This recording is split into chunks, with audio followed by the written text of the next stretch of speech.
Hello, ako po si Madam P at ito yung ating astrological reading. Pag-uusapan natin yung tungkol sa full moon na magaganap ngayong May 13, ano? By the way, this is for Libra, Sun, Moon, and Rising. Be sure na alam mo yung iyong natal chart, no? Para mas mabigyan ka ng maayos na gabay or guidance for you. Mga messages, be sure to watch yung mga sign na meron dito sa iyong Sun, Moon, and Rising sign. Ayan. Anyway, ano yung maaaring maging effect sa'yo ng full moon? Yung effect kasi nito, days before, days after eh. So, ngayon pa lang, pwede ma-experience mo na to. No? Kung May 13, so, ngayon hanggang, hanggang mga May 20, ma-experience mo pa yung effect ng full moon.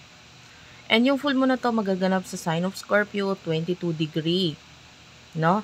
And that is a Capricorn degree. So Libra, for you, full moon brings big change and endings. And ito, nangyayari ito sa iyong second house. So ito ay may kinalaman sa iyong material things, finances, kung ano yung mga meron ka ngayon, and yung mga valuables mo, yung mga importante sa yung bagay, mga mahalaga sa yung bagay. So, yun yung maapektuhan nito. No? Kung ano yung mga belongings mo, yung mga ari-arian mo or what, so pwede maapektuhan itong full moon na ito. Pwede magkaroon ng mga big changes dyan. And,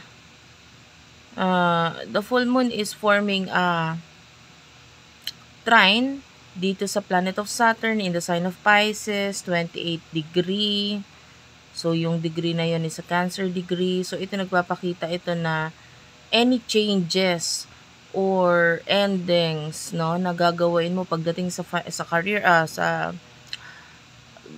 mga bagay na meron ka, no, it could be because of your emotions. Pwedeng mauna kasi yung emosyon mo pagdating sa pagdedesisyon sa mga bagay na ito, na because of this emotion, this could create big change and an ending dun sa mga bagay na yon. For example, nadismaya ka because of your phone, continuous naglalag or nagkakaroon ng problema. So this is, you na thinking na no, maybe it's time to let go of this phone and bibili na lang ako ng bago na mas better, na mas magbibigay ng mas magandang purpose or mas ayos na service para sa akin. So, yung mga things like that. And yung iba sa inyo, even bigger kind of usapin. Like for example, properties, ayan, bahay, kung ano man yung mga meron ka, hari-harian mo.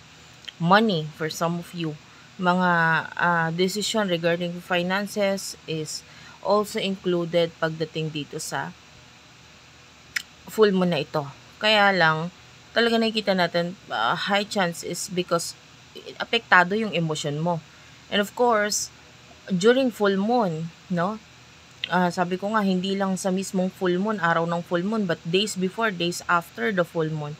Mararamdaman mo yung effect ng full moon pa na, alam mo yun, kumbaga sa dagat, para tayong high tide dito eh. So, yung emotions natin talagang mas intense, no? So, it could be makaramdam ka ng sobrang lungkot or sobrang galit or very exaggerated na maging dahilan for you na magdesisyon regarding do sa mga bagay na yon. And because the full moon is in 22 degree, no? 22 degree, so pwedeng involved din dito yung mga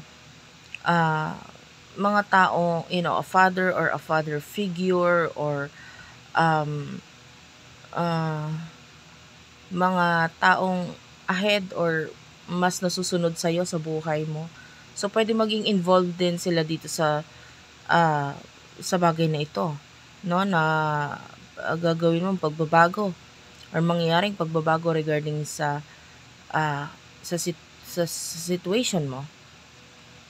And by the way, kung hindi ka pa nakafollow sa Facebook namin, Madam Space P, tas lagyan mo na space sa dulo para mas madali siyang i-search. Bakit ko binanggit yon? Kasi actually may mga sinishare ako doon na hindi ko sinishare dito sa YouTube, no? So hopefully ma-follow mo ako diyan.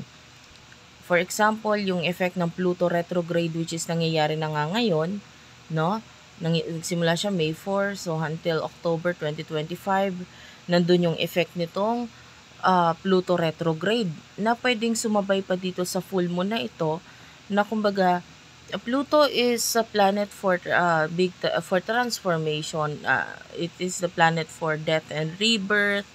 So nandun yung there could be endings na because of yung iba sa inyo pwedeng may kinalaman din sa mga kailangan mong I can see something na pwedeng malaman like secret or anything na mabo-broadcast sa'yo, masasabi sa'yo na maging dahilan para mas maging intense pa yung emotions mo and you will do something na parang hindi mo nagagawa noon. Parang ngayon, pwedeng maisipan mong gawin yan ngayong full moon kasi maybe this is the right time na gawin na ito, no? So, pwedeng maisipan mo yan. So, yung mga biglaang changes, mga biglaang desisyon is possible around this time. Especially nga na may kinalaman sa finances mo, sa material things na meron ka sa buhay mo.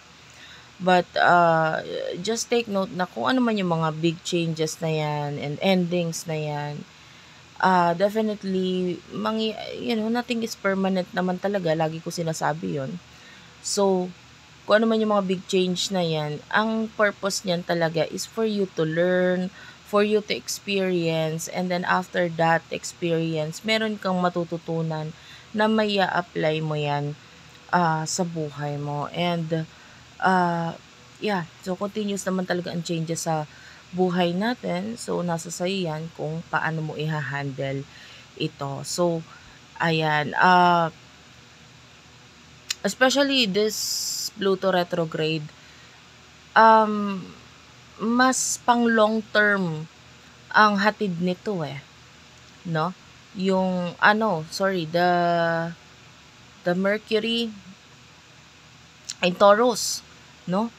So papunta si Mercury in the sign of Taurus. So mas pang long term yung iisipin nito, pagiging practical. That is the effect of that. So this is you na pwedeng maka-experience ka, ma-feel mo yung feeling na parang, teka lang, kailangan nating maging practical.